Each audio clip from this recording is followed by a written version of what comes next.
একটু শান্ত হয়ে বসুন। পশ্চিমবঙ্গ সরকারের 2026-2027 অর্থ বছরের জন্য বার্ষিক আর্থিক বিবরণ।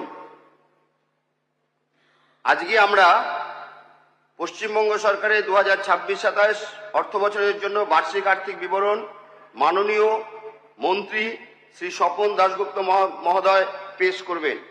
আমি ওনাকে আমন্ত্রণ জানাচ্ছি।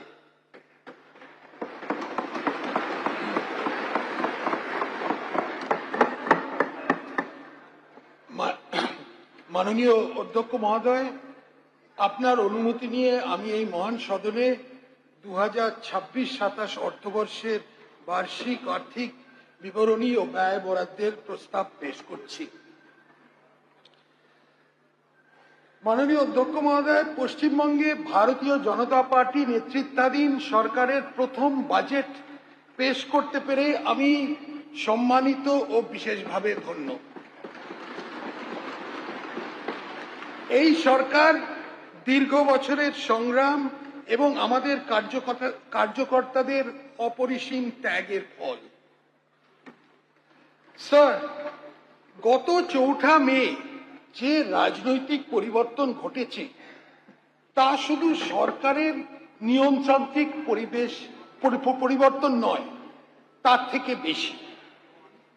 এই পরিবর্তন প্রায় 5 দশকের ক্রমাগত অবক্ষয়ের পরে পশ্চিমবঙ্গের জনগণের নিজেদের প্রাসঙ্গিকতা পুনরুদ্ধার করার দৃঢ় সংকল্পের পরিচয়।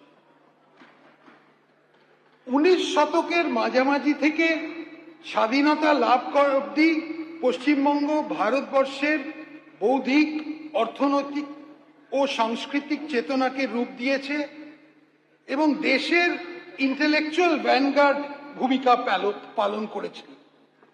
দুঃখের বিষয়, আজ আমরা সেই উত্তরাধিকার নষ্ট করে অপ্রাসঙ্গিকতার প্রান্ত সীমায় পৌঁছে গেছি। এই জন্যে যথার্থই আমরা আমাদের সামনের কাজকে একটা মিশন হিসেবে, যা বাংলাকে নতুন রূপে কল্পনা করা ও জাতীয় ক্ষেত্রে তার ন্যায্য স্থান পুনরুদ্ধারের একটি মিশন। পশ্চিমবঙ্গের জনসাধারণ আশা আকাঙ্ক্ষাকে মর্যাদা দিয়ে নতুন সরকার এমন এক বাংলার স্বপ্ন দিয়েছে যা সমৃদ্ধ কিন্তু সংবেদনশীল, আধুনিক কিন্তু ঐতিহ্যভিত্তিক, বিশ্বে প্রতিযোগিতামূলক কিন্তু স্থানীয়ভাবে অন্তর্ভুক্তিমূলক। আমাদের নতুন সরকারের লক্ষ্য বিকশিত ভারত এবং এর একটি প্রাণবন্ত অংশ হিসেবে বিকশিত বাংলা গড়ে তোলা, একটি উন্নত, সুরক্ষিত, অন্তর্ভুক্তিমূলক ও ভবিষ্যতের জন্য প্রস্তুত পশ্চিমবঙ্গ। এই ভূমি শক্তি ও ভক্তির ভূমি। আজ যেহেতু আমরা সভ্যতার আত্মা পুনরুদ্ধার অঙ্গীকারবদ্ধ, আমরা জাগরিত শক্তির প্রেরণার ভিত্তিতে আমাদের বাজেট রূপরেখা তৈরি করেছি। আমি এটা সংক্ষেপে বলবো, আমার বাজেট স্পিচটা বেশিটাই বাংলায় বলবো, কিন্তু একটা দুটো অংশ ইংরেজিতে বলবো, কারণ এটার একটা সর্বভারতীয় একটা গুরুত্ব আছে। সেই কারণে যাতে পশ্চিমবঙ্গের বাইরে যারা দেখছে তারা এটা জানতে পারে। প্রথমত, সেবা শক্তি। আমি ঘোষণা করতে চাই যে রাজ্যের বর্তমান চালু সকল সামাজিক সুরক্ষা প্রকল্পগুলি অব্যাহত থাকবে, যেহেতু আমরা মানব সম্পদ উন্নয়নে গভীরভাবে অঙ্গীকারবদ্ধ। কিন্তু সরকারি প্রকল্পের সুবিধে সমাজের সবচেয়ে দুর্বল শ্রেণীর কাছে পৌঁছে দেওয়াটা সুনিশ্চিত করতে হবে। এই প্রকল্পগুলি প্রয়োজনীয় পরিবর্তন ঘটাতে হবে। আমি একটু আমাদের ঋণ বোঝা নিয়ে একটু কথা বলব। Our government has inherited a massive debt of 8,15,891 crore as a legacy. This is a potentially crippling debt. However, with the support of the Government of India and fiscal reforms, we will try to put it on a sustainable path. In this budget, the revenue deficit as a percentage of GSDP, that is the state domestic product, is projected to be 1.02%, down from the revised 2025 figure of 2.07%. The fiscal deficit as a percentage of GSDP will be 2.9%, down 3.40%. And the debt stock as a percentage of GSDP is projected to be 37.98%, down from 38.29. মাননীয় অধ্যক্ষ মহোদয়, একটা দুর্নীতি মুক্ত প্রশাসনিক কাঠামো গঠন করা আমাদের দৃষ্টিভঙ্গির মূল স্তম্ভ।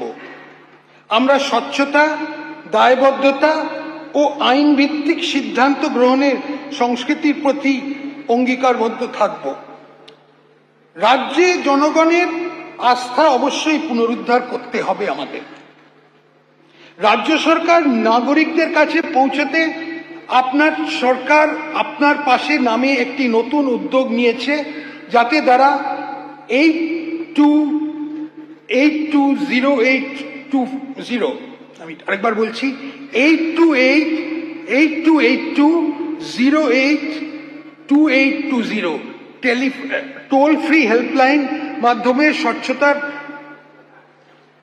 তার সরাসরি সরকারের কাছে যোগাযোগ করে তাদের অভিযোগ নিষ্পত্তি করতে পারেন। 24 ঘন্টা জনসাধারণের নিরাপত্তা ও সুরক্ষার জন্য সম্মিলিতভাবে জরুরি মোকাবিলার উদ্দেশ্যে ডায়াল 112 হেল্পলাইন ব্যবস্থা চালু করা হয়েছে। প্রশাসনিক সংস্কার এর অংশ হিসেবে নতুন জেলা, মহকুমা, পুরসভা ও অগ্নিনির্বাপন কেন্দ্র গঠন করা হবে।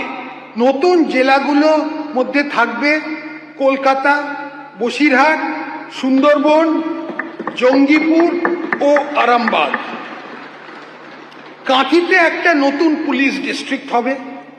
গোপীবল্লভপুরে একটা নতুন মহকুমা, নতুন পুরসভা হবে। শিব মন্দির, গাজল, চাঁচল, বেলদা, বাগনান, জয়গাঁ, কোলাঘাট, কামারপুকুর, টুঙ্গিদিঘি।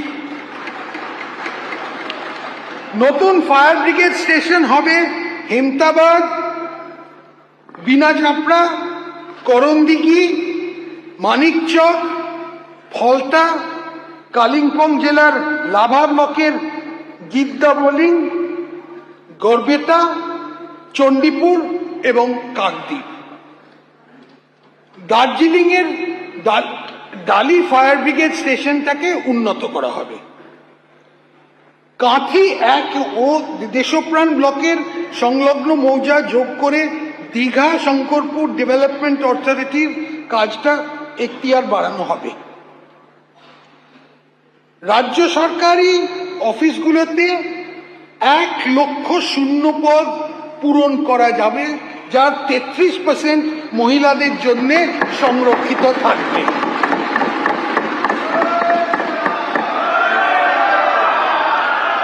এই শূন্যপদগুলোর মধ্যে 20,000 পুলিশ বিভাগ, 50,000 শিক্ষক, অধ্যাপক অশিক্ষক কর্মী,